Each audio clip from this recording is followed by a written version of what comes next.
بسم اللہ الرحمن الرحیم حامدا و مصلیا اما بعد۔ معزز ناظرین، آج میں آپ کے سامنے ایک پیغام دینے کی کوشش کر رہا ہوں۔ یہ پیغام میں اپنی طرف سے نہیں دے رہا ہوں، بلکہ ایک بہت بڑے فقیہ، بہت بڑے مفتی، بنگلور بلکہ کرناٹک کے بڑے مفتی کہیں تو بھی غلط نہیں ہوگا، اور ان کا نام آپ نے سنا بھی ہوگا، حضرت مفتی شعیب اللہ خان صاحب دامت برکاتہم العالیہ، جو کئی کتابوں کے مصنف ہیں اور بڑے اللہ والے ہیں۔ انہوں نے ایک پیغام دیا جو میں آپ تک پہنچانا چاہتا ہوں۔ وہ مجھے پیغام وہ پسند آیا۔ اگر وہ پیغام آپ کو پسند آئے تو آپ دوسروں تک بھی اس کو شیئر کریں۔ ہم سب کو معلوم ہے 22 جنوری کو ہم تمام امت مسلمہ کے دلوں کو دکھایا جائے گا۔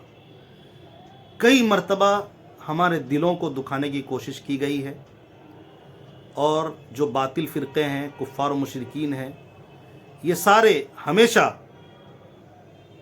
مومنوں کے ساتھ، مسلمانوں کے ساتھ اسی طرح کا معاملہ کرتے رہے ہیں اور آئندہ بھی کرتے رہیں گے۔ لیکن ہمیں ایسے ماحول میں ہمیں کیا کرنا چاہیے؟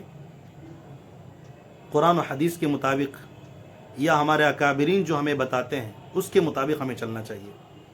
22 جنوری کو رام مندر کا افتتاح ہونے والا ہے، اس جگہ پہ جہاں بابری مسجد تھی، اور آج بھی وہ بابری مسجد وہاں تعمیر ہو جانے سے بابری مسجد ختم نہیں ہو گئی۔ وہ قیامت تک کے لیے مسجد کی زمین تھی، وہ مسجد کی زمین رہے گی۔ لیکن اس دن کفر و شرک کی ساری طاقتیں وہاں جمع ہوں گی۔ لوگ وہاں اپنے باطل بتوں کی پوجا کرنے کے لیے جمع ہوں گے۔ حضرت مفتی شعیب اللہ خان صاحب دامت برکاتہم العالیہ نے بڑی پیاری بات بیان کی۔ انہوں نے کہا کہ تمام ہندوستان کے لوگوں کو، مسلمانوں کو، مردوں کو، عورتوں کو اس دن فجر سے لے کر عشاء تک ہر نماز میں پابندی کے ساتھ سارے لوگ نماز پڑھیں، اور جمعے کا دن نہیں بلکہ عید کا دن بنا دیں۔ جس طرح عید کے دن تیاری کر کے سارے لوگ عید کے لیے جاتے ہیں، تو سارے مرد حضرات، بڑے بھی، چھوٹے بھی، بچے بھی، سب مسجد کا رخ کریں، سب مسجد میں پہنچ جائیں، فجر میں بھی پہنچ جائیں، ظہر میں بھی پہنچ جائیں، عصر میں بھی پہنچ جائیں، مغرب میں بھی پہنچ جائیں، عشاء میں بھی پہنچ جائیں، اور ہم اعلان کریں سب سے بڑی طاقت اللہ کی، اللہ ہمارے خالق ہیں، رب ہیں۔ یہ پانچوں نمازوں میں مکمل جا کر ہم اعلان کریں کہ ہم توحید پرست ہیں، ہم وحدانیت کے قائل ہیں، ہم اپنے رب کو ماننے والے ہیں، اپنے خالق کو ماننے والے ہیں، اور اپنے رب کے آگے سجدہ ریز ہونے والے ہیں۔ سب سے بڑی طاقت اللہ کی طاقت ہے، اور اللہ تبارک و تعالیٰ سے روئیں، گڑ گڑائیں، کیونکہ اس دن ہمارا دل زخمی ہوگا، ہمیں تڑپایا جائے گا۔ ہم اللہ کے سامنے کہیں گے، اے اللہ تو دیکھ رہا ہے جو باطل ہمارے ساتھ کر رہے ہیں، تو انصاف کرنے والا ہے۔ اے اللہ تو اپنے فضل و کرم سے، اپنی طاقت اور قدرت سے تو انصاف کا معاملہ کرنا، اور مرتے دم تک ہمیں تو اپنے حکموں پر چلنے کی توفیق عطا فرما۔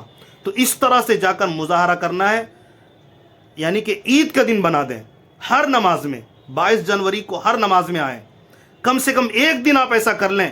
امید ہے اللہ تبارک و تعالیٰ اس کی وجہ سے کوئی خیر ہمارے لیے متعین فرما دے گا۔ اور بہت ہی اہم کام ہے، فجر میں سارے لوگ آئیں، ویسے بھی فرض نماز ہے ہی، لیکن کم سے کم ایک دن سارے لوگ عید کے دن کی طرح بنا دیں۔ فجر میں سارے لوگ آ جائیں، ظہر میں بھی سارے لوگ آ جائیں، مسجدوں کو بھر دیں، اور ہر نماز میں ایسا لگے کہ عید کے دن ہو گئی ہے۔ تو اس طرح سے کریں، اللہ تبارک و تعالیٰ ہمیں عمل کی توفیق دے۔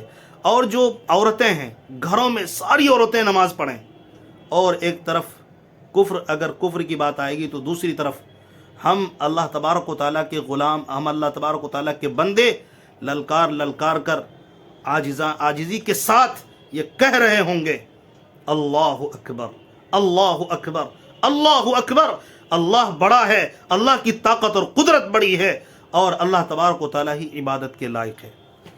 اللہ تبارک و تعالیٰ ہمیں عمل کی توفیق عطا فرمائے۔ تو 22 جنوری کے دن کا ایک پیغام آپ ہر امت مسلمہ کے ایک فرد تک پہنچائیں، اپنی ذمہ داری ادا کریں۔ اللہ تعالیٰ ہمیں عمل کی توفیق عطا فرمائے، آمین۔ جزاکم اللہ خیرا واحسن الجزاء۔